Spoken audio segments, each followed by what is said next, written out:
बिस्मिल्लाहिर्रहमानिर्रहीम। केमिस्ट्री 11वीं क्लास की केमिस्ट्री में से चैप्टर नंबर 6 केमिकल एनर्जेटिक्स हमारा चल रहा था। आज हमने इसका टॉपिक पढ़ना है एंट्रोपी चेंजेस इन रिएक्शंस। किसी भी केमिकल रिएक्शंस के दौरान जो एंट्रोपी चेंजेस होती हैं, वो पॉजिटिव होती हैं या नेगेटिव होती हैं, इनकी डिटेल हम डिस्कस करनी है। Entropy helps explain whether a reaction is spontaneous और not. Entropy changes, for example कोई भी हमारे पास केमिकल रिएक्शन है जैसे CaCO3, ये तब्दील हो रहा है CaO और CO2। तो यहाँ पर ये रिएक्शन आया स्पॉन्टेनियस है या नहीं, ये एंट्रोपी चेंजेस यहाँ पे होने वाली रिएक्टेंट और प्रोडक्ट के दरमियान एंट्रोपी चेंजेस को देख के हम बता सकते हैं कि ये स्पॉन्टेनियस होगा या स्पॉन्टेनियस नहीं होगा। इसके लिए हमें करना क्या पड़ेगा? इसके लिए हमें रिएक्टेंट की एंट्रोपी और प्रोडक्ट की एंट्रोपी का कंपैरिजन करना पड़ेगा। उस कंपैरिजन के बाद अगर जो जवाब आता है वो पॉजिटिव में आता है, तो जो रिएक्शन होगा उसको हम कहेंगे कि ओवरऑल क्या है, स्पॉन्टेनियस है। और अगर जवाब नेगेटिव में आएगा तो हम कहेंगे वो रिएक्शन लेस स्पॉन्टेनियस है, कम स्पॉन्टेनियस है, या हम कहेंगे नॉन स्पॉन्टेनियस है। So comparing entropies of reactant and products can determine the entropy. Compare करना है जी रिएक्टेंट और प्रोडक्ट की आपने एंट्रोपी को, जिससे हमें पता चलेगा कि रिएक्शन स्पॉन्टेनियस है या नहीं है। अब यहाँ पे रूल्स क्या है एंट्रोपी चेंजेस के? पॉजिटिव का मतलब जारी बात है बढ़ना है।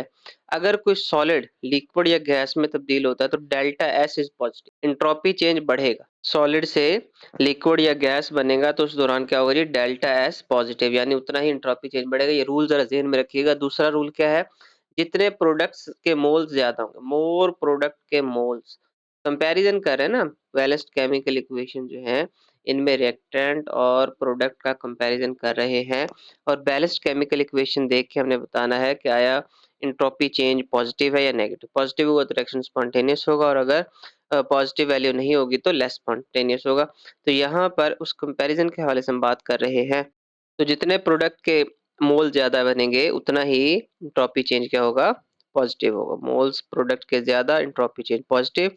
और सॉलिड लिक्विड या गैस में तब्दील हो रहा है तो उतना ही एंट्रोपी चेंज क्या होगा जी, पॉजिटिव होगा। इसी तरह से मोर गैस मॉलिक्यूल, गैस के मॉलिक्यूल जितने ज्यादा बनेंगे इन प्रोडक्ट्स के अंदर, गैस के मॉलिक्यूल जितने ज्यादा बनेंगे उतना ही एंट्रोपी का चेंज क्या आएगा जी, पॉजिटिव आएगा। तो ये कुछ रूल्स हैं जिनको ज़हन में रखना है, जिससे हमें पता चलेगा आया एंट्रोपी चेंज पॉजिटिव है या नेगेटिव है।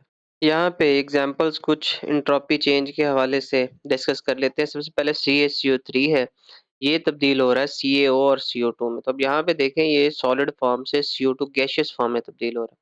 तो जब भी कोई सॉलिड से गैसियस फॉर्म में तब्दील होगा, जैसे ऊपर हमने रूल देखा, सॉलिड से गैस बनेगा तो डेल्टा एस पॉजिटिव होगा। तो यहाँ पे क्या होगा जी, डेल्टा एस पॉजिटिव। तो रिएक्शन ओवरऑल क्या होगा, स्पॉन्टेनियस होगा।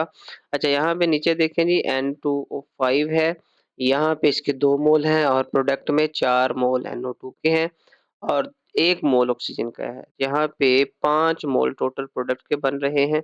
तो रूल क्या अभी हमने देखा जी, जितने प्रोडक्ट के मोल ज्यादा होंगे उतना डेल्टा एस पॉजिटिव होगा, एंट्रोपी चेंज पॉजिटिव होगा। तो यहाँ पे ये पॉजिटिव होगा, और ओवरऑल रिएक्शन क्या होगा जी, स्पॉन्टेनियस होगा CaCO3 के केस में भी।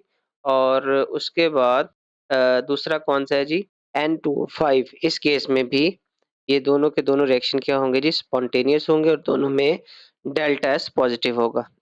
नेक्स्ट हमारे पास है एंट्रोपी एंड डेसोल्यूशन।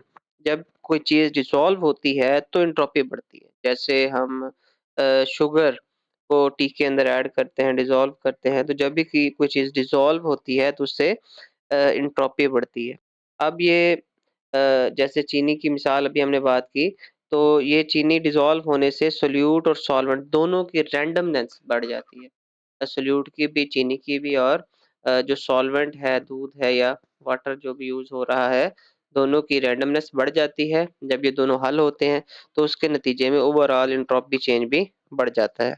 ओके जी, जो प्योर सब्सटेंसेस होते हैं उनकी एंट्रोपी हमेशा पॉजिटिव होती है, लेकिन रिएक्शन के दौरान एंट्रोपी चेंज यानी ये जो डेल्टा एस है ये पॉजिटिव भी हो सकता है और नेगेटिव भी। अगर डेल्टा एस पॉजिटिव हो तो रिएक्शन जो है वो स्पॉन्टेनियस है, और डेल्टा एस अगर नेगेटिव है तो मॉलिक्यूल ज्यादा ऑर्डर्ड हो जाते हैं। एंट्रोपी चेंज जितना कम हो तो इसका मतलब मॉलिक्यूल उतने ही ज़्यादा ऑर्डर्ड होते हैं।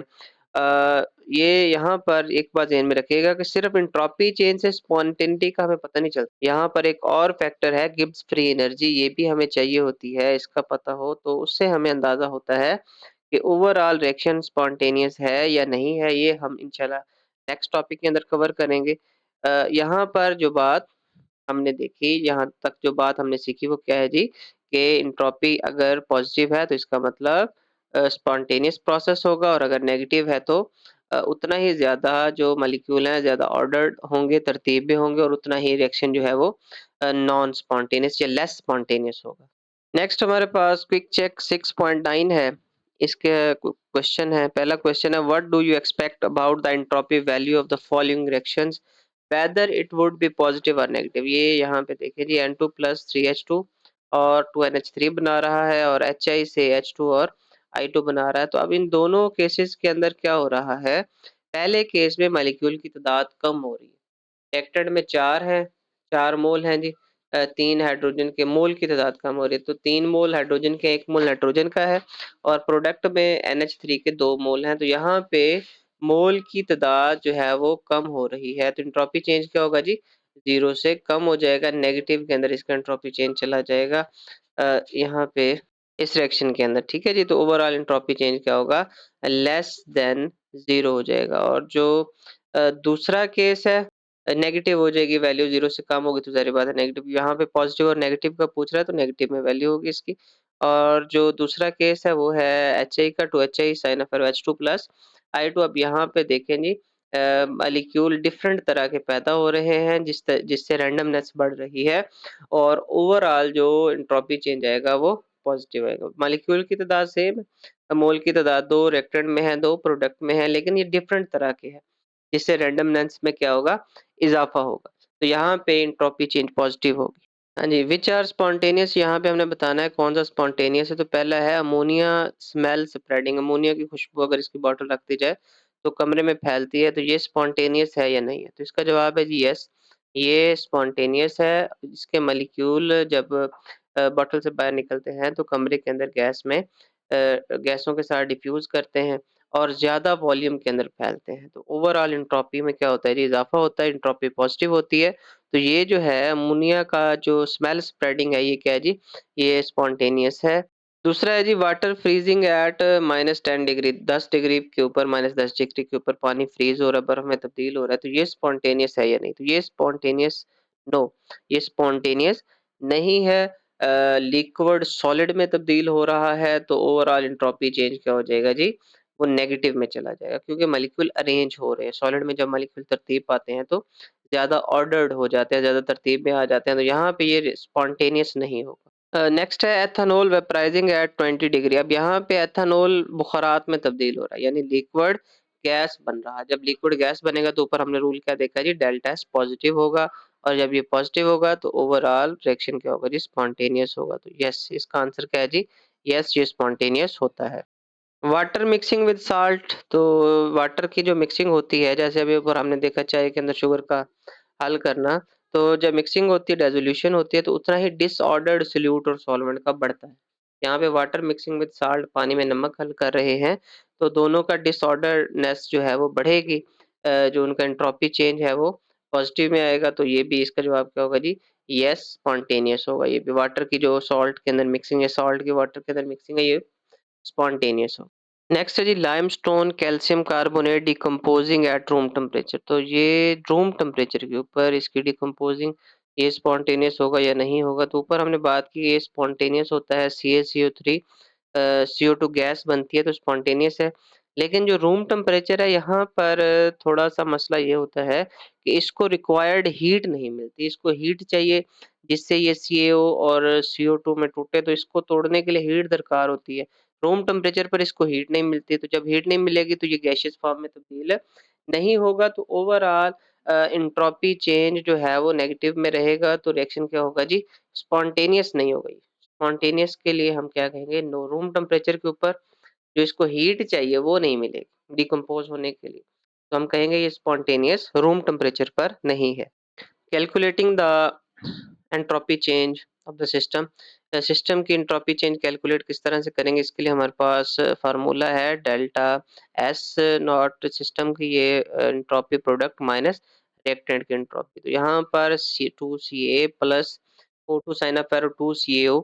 तो यहाँ पर हमारे पास CaO की एंट्रोपी है 39.70 जूल पर केल्विन पर मोल, O2 की है 205 जूल पर केल्विन पर मोल और Ca कैल्शियम की 41.40 जूल पर केल्विन पर मोल। तो ये सब की एंट्रोपी दी गई है। फार्मूला हमारे पास है एंट्रोपी जो है प्रोडक्ट की माइनस रिएक्टेंट की। तो प्रोडक्ट हमारे पास 2 मोल है CaO के, तो 2 ज़रब 39.70 माइनस रिएक्टेंट के 2 मोल कैल्शियम के हैं, तो 2 ज़रब 41.40 और ऑक्सीजन का 1 ही मोल है तो 205। तो 205 और इनको जमा करेंगे, रिएक्टेंट का जो एंट्रोपी है और प्रोडक्ट की एंट्रोपी माइनस रिएक्टेंट की एंट्रोपी करेंगे तो हमारे पास जो ओवरऑल एंट्रोपी चेंज आ रहा है वो आ रहा है माइनस 208.4 जूल पर केल्विन पर मोल। अब यहाँ पे थोड़ा-सा एक चीज़ ज़हन में रखिएगा कि यहाँ पे माइनस में जवाब आ रहा है, तो इससे हमें क्या पता चल रहा है कि ओवरऑल एंट्रोपी सिस्टम की डिक्रीज़ हो गई है और ये रिएक्शन स्पॉन्टेनियस नहीं है। नेगेटिव में वैल्यू आ रही है ना डेल्टा इसकी, नेगेटिव में हो तो स्पॉन्टेनियस नहीं है।